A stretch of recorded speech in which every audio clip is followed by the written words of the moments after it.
Understanding Yu-Gi-Oh. Yu-Gi-Oh was a card game based off of Magic. Magic is based off of Dungeons and Dragons. The idea of the creators of Magic was to create a game that wasn't a board game, because the most popular games out there were board games, and they wanted to create something different. They wanted to create something that had rules, of course, like any board game has rules, like any game has rules, but they also wanted the ability to make sure that things can change. Just because you have preset rules, doesn't mean those are the only things you can do. That way the game didn't get boring after a while. That way the game wasn't predictable. It made it more random, kind of like real life, right? Dungeons and Dragons, for example, it's pretty much on that same concept, of course. You know what I mean? You roll dices, you get power ups, level ups, you get certain items and whatnot based off of your dice roll, which gives a level of kind of randomness, a level of things can happen, things cannot happen. You can declare an attack and the attack could miss, which is a realistic thing in life, right? You could try to do something and you can fail at doing it.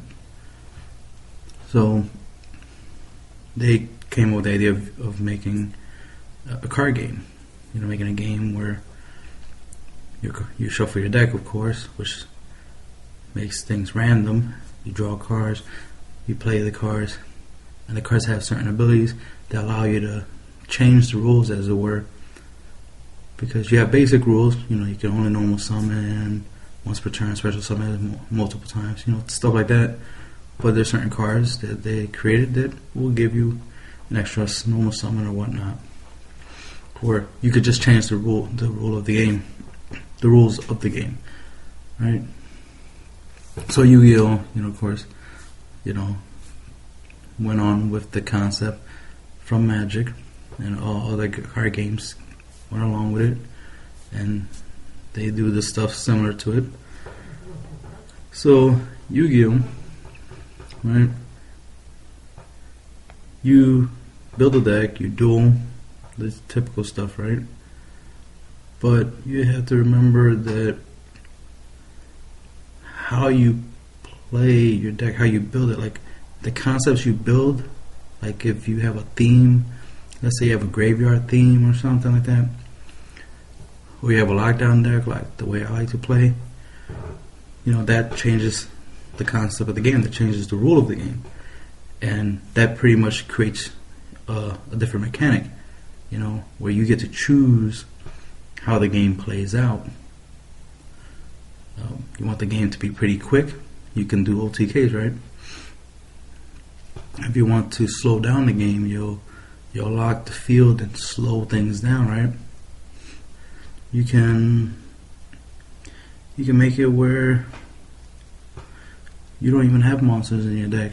You just have cards to let you take your opponent's monsters and beat him with his own monsters. Or you can have high level monsters with really good effects without low levels. And the rules of the game for Yu-Gi-Oh, for example, is you need level 4 and lowers, right? You tribute them to summon level 5 and higher. But you can actually use other cards to substitute for that. I created a tribute deck, which was level 5 and level 6s. And the whole concept was like, I don't need level 4s and lowers to summon them. I could just use my opponent's monsters, right? So I get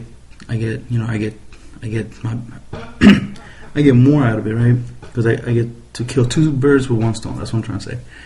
Because I can use cards to take my opponent's monsters and tribute them from my own monster.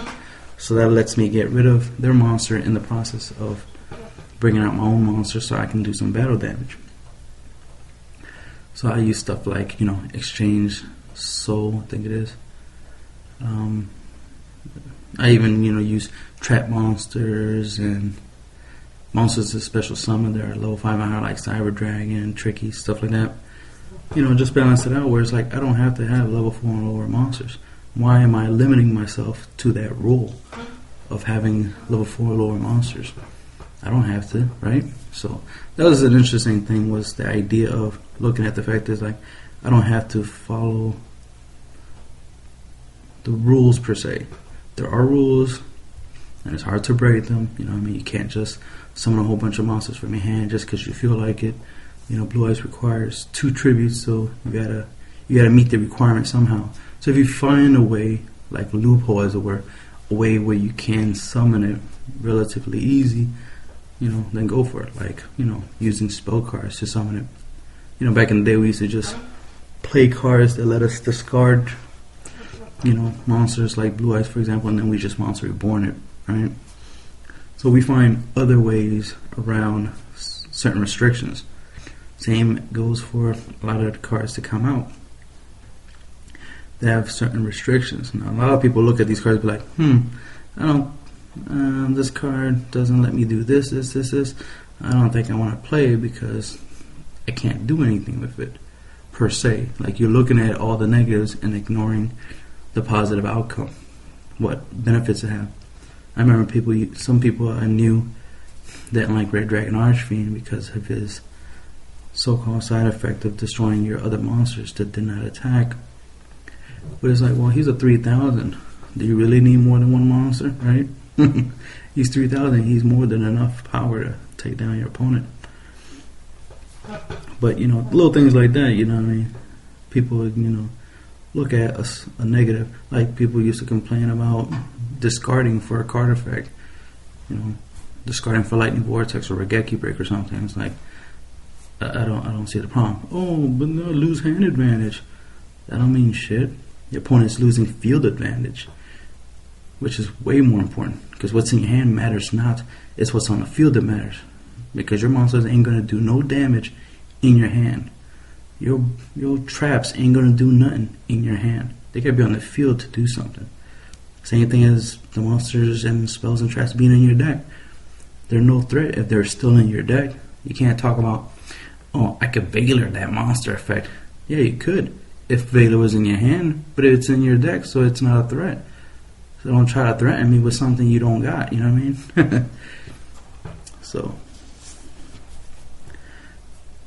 you know, just a couple of thoughts on on